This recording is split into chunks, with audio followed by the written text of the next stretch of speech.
Well, hello and welcome back.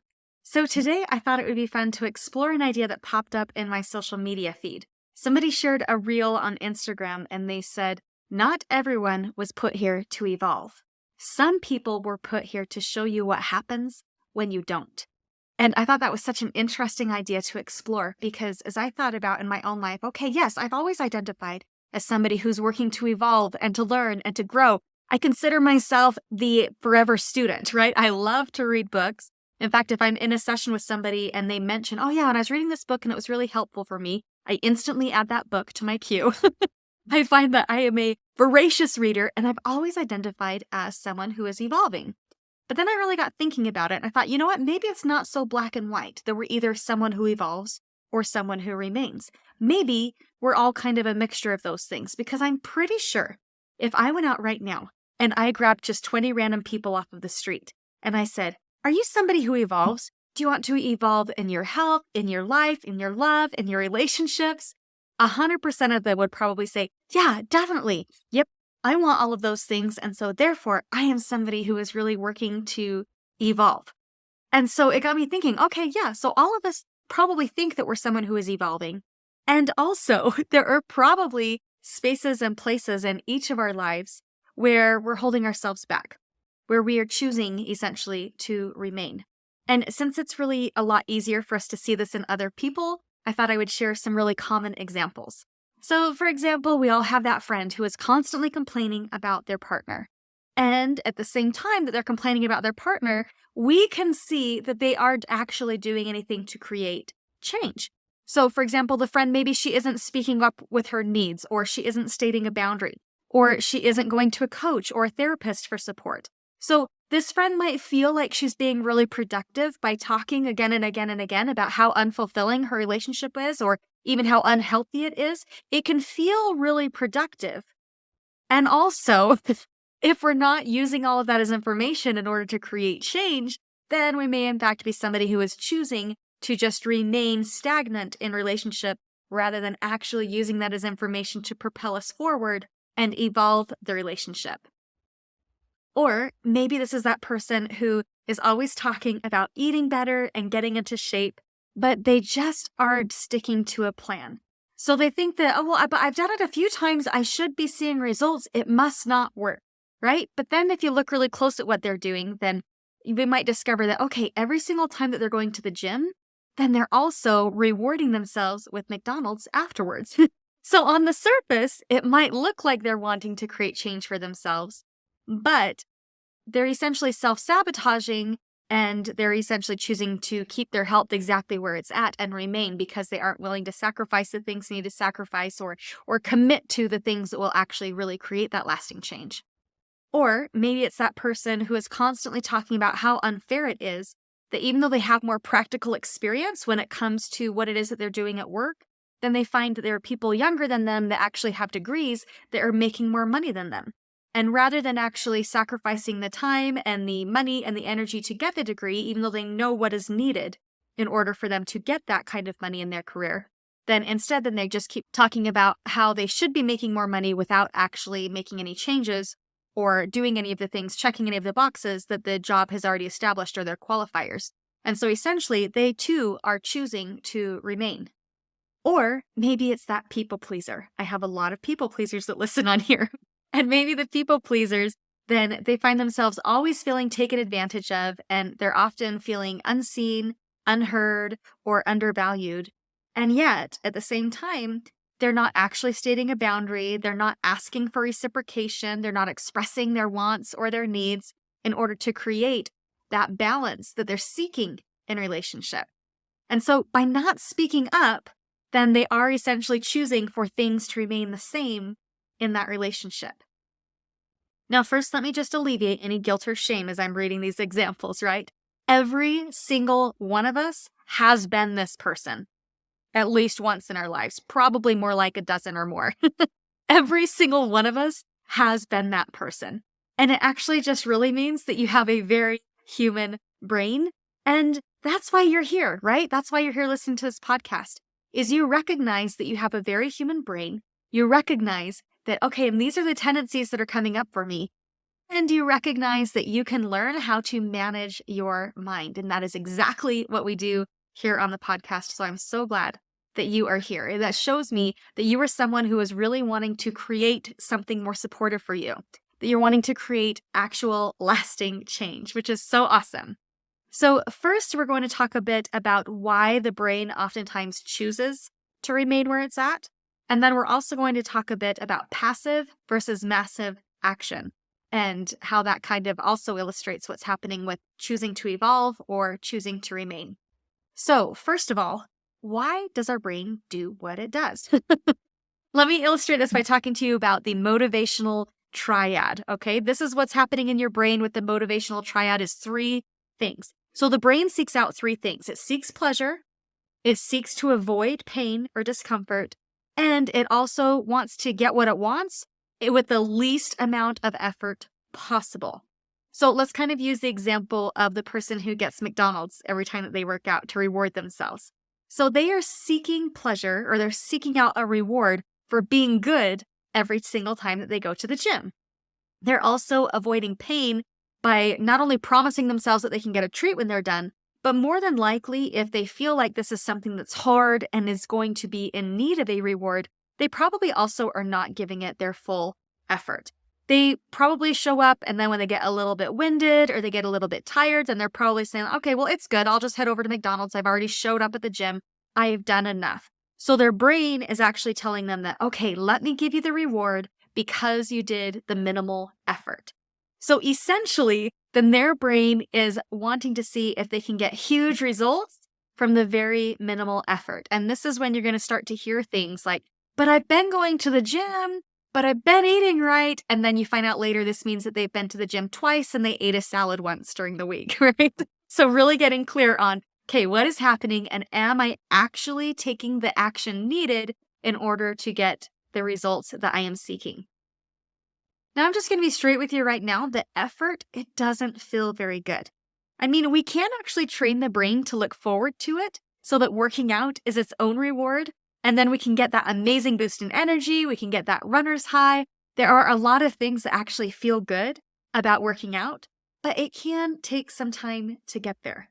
And when somebody first starts to make these changes, even though we know it gets better over time, when we first start out, it hurts. Right? Their muscles ache. It's hard to breathe. Their body hasn't adapted to these new movements or to this new level of exertion. And so it really doesn't feel good.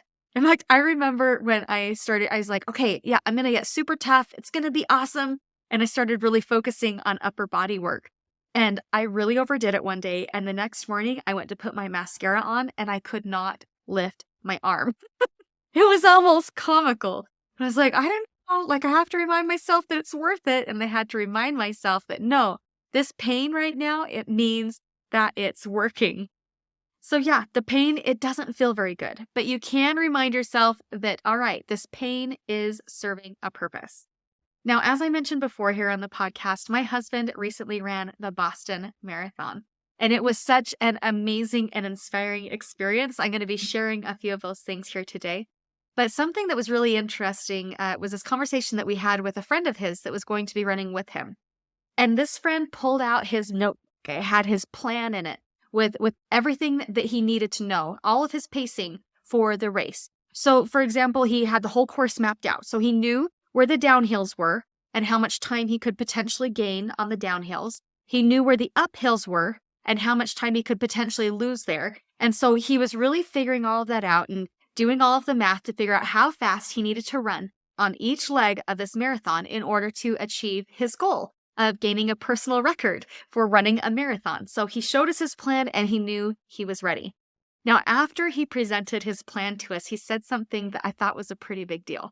He said, "It's going to be so hard if it goes exactly as I want it to." Okay, let me read that to you again.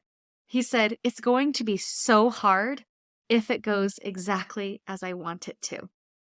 You guys, he was planning for it to be hard, and he knew that he would be doing a good job if it was hard. So he was planning for it to be hard. He was planning for it to hurt. He was planning for his body to be pushed to the limits, and he had done all of the work to work through all of that mental drama that comes from leaning into that pain to run that marathon. He did all of that mental work so that he could show up strong and finish that race. And he was not the only one that put that level of thoughtfulness into his plan for this race. Now, I was 0.2 miles from the finish line, and this was such an amazing place to sit and watch this race because I was there right as the runners turned their last corner onto Boylston Street. And to see the emotion in every single face, it was like an emotional roller coaster for me. I could feel all of their emotions, and I shed so many tears just standing there watching that race. So some of the runners, as they turned that corner, they totally lit up. You could see their energy go up. They're like, raising their hands up to get the crowd to be nice and loud and to cheer them on. And of course, the crowd was there for it, right? So they're totally cheering them on. It was super inspiring. And then there were other people that when they turned the corner, then for them, that 0.2 miles just looked so far away. And you could see the color leave their face. You could see their legs turn to jello as they just thought, I just don't know if I can. And I cannot count how many runners I saw fall down right in front of me. And every single time a runner fell, other runners would come and lift them up. And sometimes when these other runners were lifted, they'd be able to make it to the finish line. Even if it was walking, they'd be able to make it to the finish line. And others, even with support from their peers, they were unable to get their legs back underneath them. And it was heartbreaking to see these carts come out where they'd put them on a cart and then wheel them in the opposite direction of the finish line to get them to the medical tent. And my heart just broke for them. It was seriously such an emotional roller coaster. I saw runners running with prosthetic legs where they were wearing springs on their feet as they were running across the finish line. I saw people pushing loved ones in their racing wheelchairs.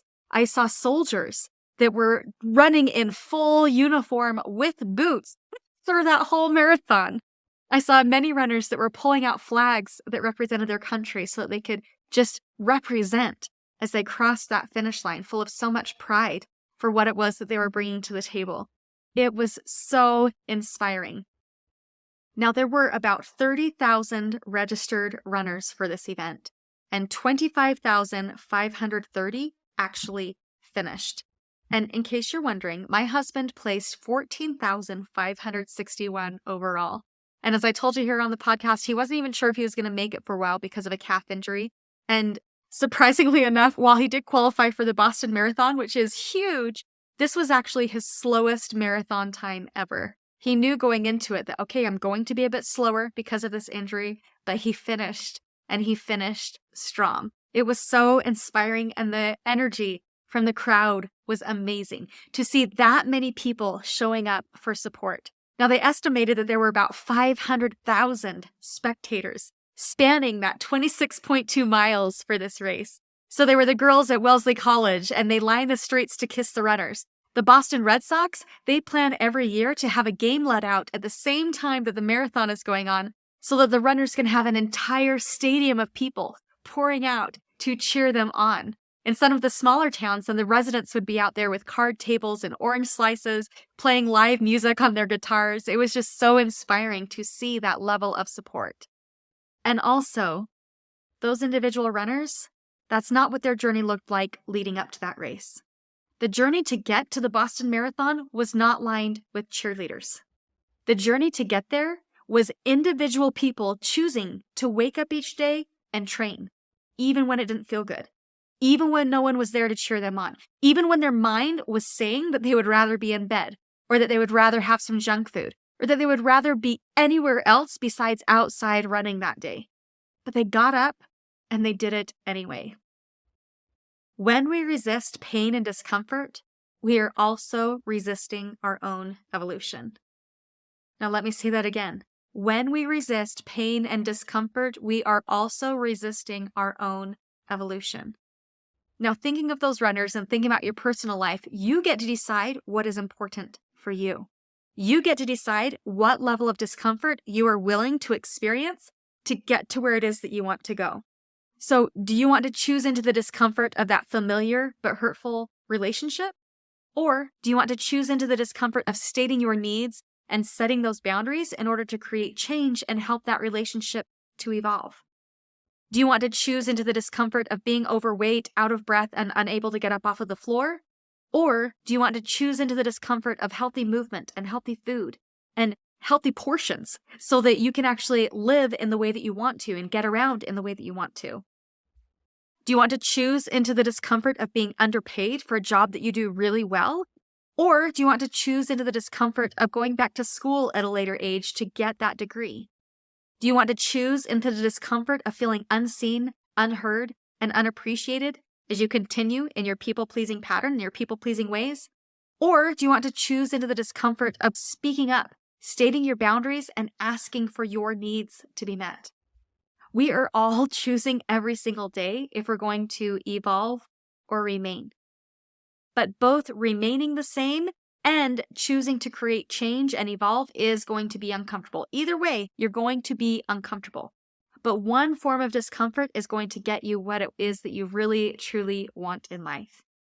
Now, I had said earlier that I was going to also be talking a bit about passive action and massive action, but because I really want these thoughts to sink in for you, I think that we'll be talking about that next time. So make sure you tune in next time. Then we'll be talking about passive action and massive action and how that applies to evolving or remaining. But for now, I just want you to really think about what is it that you really want and what form of discomfort are you willing to experience in order to get it, knowing you're going to be uncomfortable either way. What form of discomfort are you willing to experience in order to get to where it is you want to go? You can have a life that you love. And even though you're not running the Boston Marathon right now, I will be there for you, cheering you on the whole way. So hey, if you would like some help and support and you're looking for some one-on-one attention, I do have some spots becoming available this month. These spots are limited, so if you are interested, make sure that you reach out to me as soon as you can. You can either email me at marianne@mariannewalker.life. You can come to my website, find me on social media. But let's touch base so I can get you on my books and you can take advantage of one of those limited slots. I would really love to work with you. Also, if you have been enjoying this podcast, would you please leave me a review? It really does give me a boost in the algorithms and it helps more people to find me so that I can really show up and support more people. And also, thank you so much for sharing these episodes as you find them and find that, oh, you know what? This really has me thinking about so-and-so. I really appreciate you sharing those episodes with your friends and family as well. So thank you so much for being here. Make sure you tune in next time when we talk about passive versus massive action, and I'll see you then. All right, take care. Bye now.